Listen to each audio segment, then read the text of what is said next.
Assalamualaikum, selamat wayaki ya kasadayana.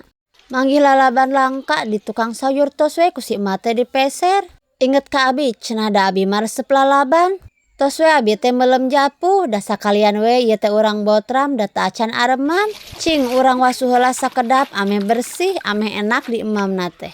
Tadi dieu teh aya emak bade nyambel cikur cenah.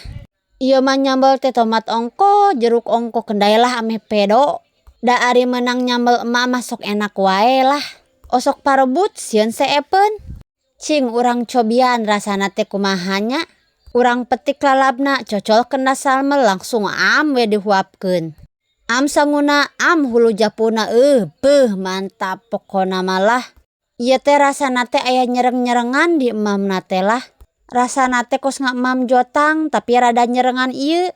Tah anu kieu teh namina teh kresmen ceuk emak teh amah. Ieu teh makanan langka tos hese ayeuna mah tos jarang.